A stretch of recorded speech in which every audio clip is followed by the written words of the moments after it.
Olá, pessoal! Bem-vindos ao canal Fé, Filosofia e Cultura, onde nós abordamos assuntos relacionados à religião, à filosofia e à cultura de maneira geral. Meu nome é Caroline Zanardo. Eu gostaria de convidar você, que não é inscrito no canal, a se inscrever, ativar o sininho de notificações, compartilhar esse conteúdo com os seus amigos, deixar o seu like e o seu comentário, que são atitudes muito importantes para que este canal se torne cada vez mais relevante e alcance o maior número de pessoas possível. Muito obrigada a todos pela compreensão. Bom, hoje a gente vai, continuando aquele livro que nós estávamos comentando anteriormente, a gente está indo já para a reta final, né?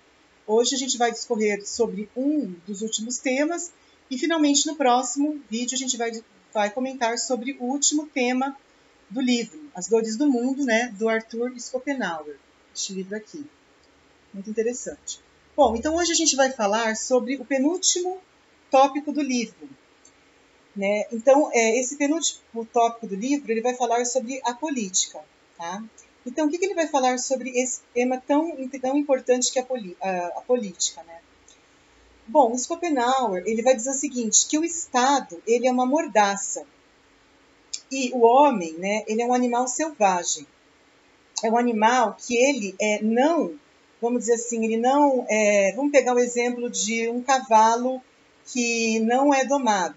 Tá? Vamos por alguém que vai querer montar num cavalo que não está domado ou que não está com as rédeas. O que vai acontecer? Esse cavalo ele vai desembestar, como a gente diz, ele vai sair correndo, a pessoa corre o risco de cair do cavalo.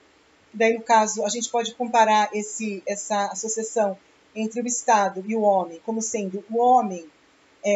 o Estado, né, o homem como sendo o cavalo, que não tem as rédeas, e o Estado como sendo a pessoa que monta o cavalo. Então, se você não coloca as rédeas, esse cavalo ele vai, inevitavelmente, derrubar quem está em cima, que no caso aqui seria o Estado, entende? Então, vamos dizer assim, o mundo, o Estado, ele só não, vamos por assim, ele não só piora, ele não só cai numa situação muito desfavorável, e a vida só não é pior, daí no caso, porque como a gente comentou anteriormente, quem impede com que o mal supremo habite e reine sobre a terra, sobre o mundo e as situações do mundo, é o Estado, que consegue conter, como a gente comentou anteriormente em relação ao egoísmo, que consegue conter aquele egoísmo dos homens. Então o Estado tem esse papel, tem uma mordaça sobre o homem, que é um animal então selvagem.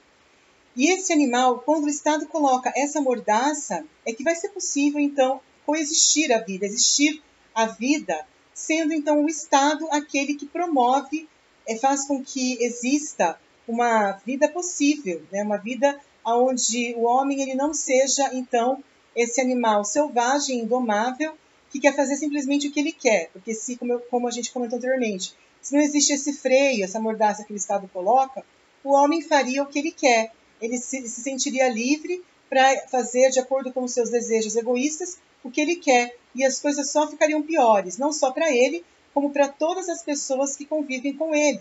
Entende?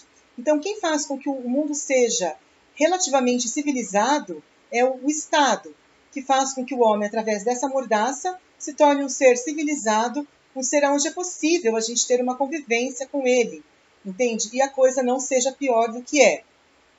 Então, realmente, o Arthur Schopenhauer ele vai falar então sobre essa importância, né, do realmente o Estado ter exercer esse freio sobre a humanidade. Outra coisa que ele vai falar é que existem nas organizações sociais dois polos opostos que regem o sistema. Entre um desses polos está o despotismo. O despotismo seria um pouco a questão a gente poderia dizer um governo autoritário. Sim, mas existe o despotismo esclarecido, onde as pessoas elas têm um esclarecimento nas suas ações déspotas, né? E também, então, tem, por um lado, ele vai falar que existe o despotismo e, do outro lado, a anarquia. No que diz respeito ao despotismo, o que acontece? Às vezes isso ele vai acontecer, entendeu? É como se fosse assim, na teoria e na prática, no mundo da possibilidade e no mundo real. No despotismo, o mundo da possibilidade, ou seja, aquele mundo que não é o real, ele é muito mais evidente, é uma coisa possível de acontecer, atos às vezes ruins. e quando acontece um ato de verdade, ele não afeta todos os homens. Ao contrário que na anarquia, a possibilidade e os atos eles já acontecem até no dia a dia e atinge a maioria dos homens, não apenas um homem em específico, entende? Então ele vai falar que entre os dois, entre o despotismo e a anarquia, então ele vai falar que seria ainda preferível, então seria preferível com certeza o despotismo, porque a anarquia, como a gente falou, ela atingiria, ela tem não só a possibilidade, mas os atos reais. E isso acontece atingindo muitos homens, ao contrário que o despotismo, ele tem a possibilidade dos atos, e quando acontece o ato, é muito raro acontecer o ato, fica mais no mundo da possibilidade. E ele atingiria apenas um homem, poucas pessoas, né? Não teria um efeito tão devastador, assim, tão amplo quanto a anarquia, né? E ele vai falar também que é muitas vezes atribuído ao governo, às suas leis, né? As pessoas costumam atribuir ao governo, às suas leis, as misérias que acontecem no mundo. Então, todo o sofrimento que existe no mundo, todas as misérias, os problemas, né, que existem no mundo, eles muitas vezes são atribuídos a quem? Ao governo e às suas leis. Entendeu? Então, muita gente atribui. E existe os demagogos contemporâneos que eles vão querer colocar uma mentira sobre isso, eles vão querer dizer o seguinte, eles vão olhar para essa situação e vão querer colocar uma mentira dizendo que o mundo ele é bom por si mesmo, que o mundo é um lugar perfeito, que na verdade o mundo ele tem condição de ser um lugar perfeito, principalmente se o Estado, ou os homens, os governos, vamos pegar, como a gente está falando aqui, os governos, forem pessoas que façam por onde. Então ele acha que o mundo só não é melhor, não é um lugar perfeito, e ele poderia ser um lugar perfeito se esse governo ele promovesse um mundo onde não existisse miséria e sofrimento. E aí o que acontece? Os homens eles poderiam desfrutar de toda a sua vida plena, você entendeu? Se propagar e dar um bom destino para a sua humanidade. Eles atribuem então ao governo esse papel de diminuir a miséria. Então eles dizem que o mundo ele seria bom por si mesmo.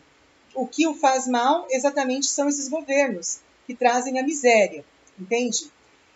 Então é uma opinião que eles têm. E depois ele vai falar também, né, o Arthur Schopenhauer, que não seria, por mais que às vezes alguém poderia imaginar que existisse, igual a gente está falando, um Estado completamente favorável aos seus cidadãos, né? Um Estado com leis justas, com equidade, com governos nobres, com pessoas de bom caráter governando, o mundo ainda assim, ele não seria esse mundo perfeito ideal.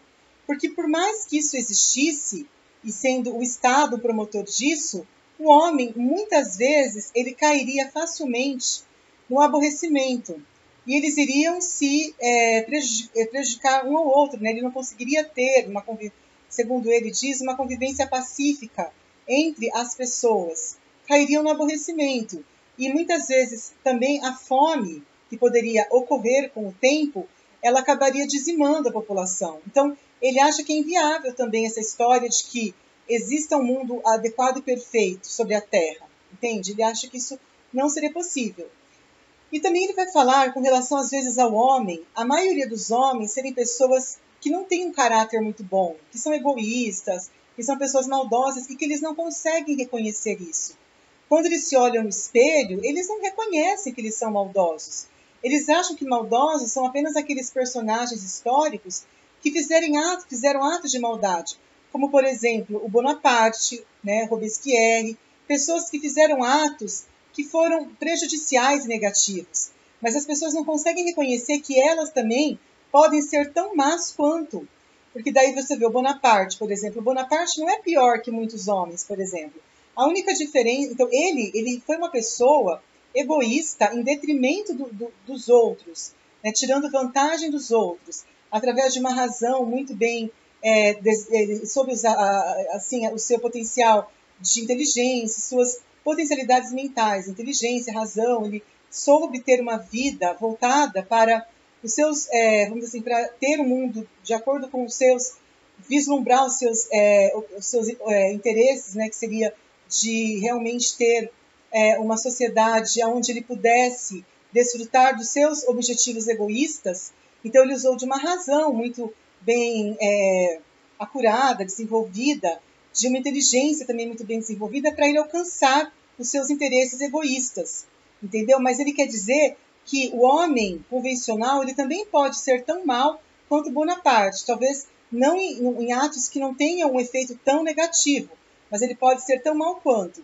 E ele vai dizer, para finalizar, né, aqui nessa nossa temática de hoje, que esse Estado é perfeito, essa situação favorável, social e política, ela seria alcançada por meio de uma aristocracia nobre, né, que pudesse, então, ter, através da sua possibilidade de existência, de agir de acordo com de uma maneira justa e nobre, entende? E homens, então, nobres se juntando a mulheres finas e elegantes. Então ele acredita que há essa possibilidade de existir um lugar mais adequado do ponto de vista social e político. Bom, pessoal, no próximo vídeo nós vamos terminar, na verdade, esse livro, né, a reflexão sobre esse livro, As Dores do Mundo, do filósofo Arthur Schopenhauer, e nós vamos então finalizar essa reflexão sobre esse livro. Eu espero que todos tenham gostado desse vídeo. Fiquem todos com Deus. Um grande abraço e até a próxima. Tchau, tchau.